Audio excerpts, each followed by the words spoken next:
All right, so this is along the lines of what I am looking for you guys to make. Now, these are much larger than I'm gonna require of you guys. If we all made a project that is about 20 to 26 inches tall, then obviously it's going to take up a lot of room in the kiln, and I wouldn't be able to really have you guys have these all fired by the end of the year. So I'm not gonna require it to be this big. I'm gonna say between 10 and 12 inches tall, which is about, say, yay big compared to this one. So it's a lot shorter than one of these. But this is the flavor of what I want you guys to do. Now, the one thing that this kind of emulates is the fact that these are three-dimensional sculptures, which is why I put on one of these banding wheels so that you can see that it changes look depending on which angle you look at it from.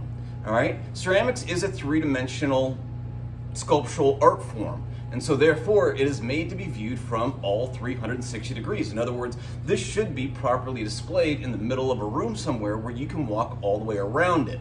Okay, same thing with this one. As you look at it from this side, you see all a couple of different holes, but as I turn it, notice that a lot of those holes disappear, okay, until you get it back around to the other side.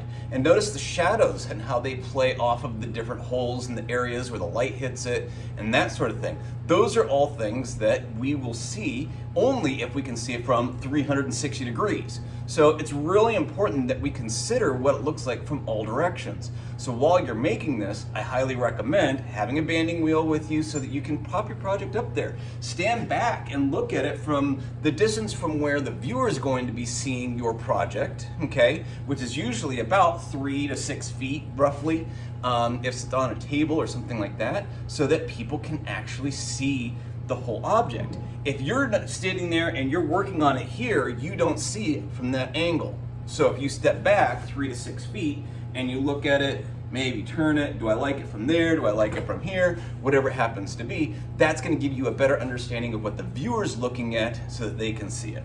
One other one here, this is probably one of my favorite ones that I've ever made, okay?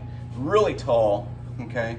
But again, this totally emulates, look at the negative space in here, okay? That kind of triangular shape, that right upside down right angle, and it disappears. And then it starts to look maybe something like a muscular, bodybuilder kind of a thing or something like that, some sort of abstract. And then it's got this kind of snake body or serpentine body at the top.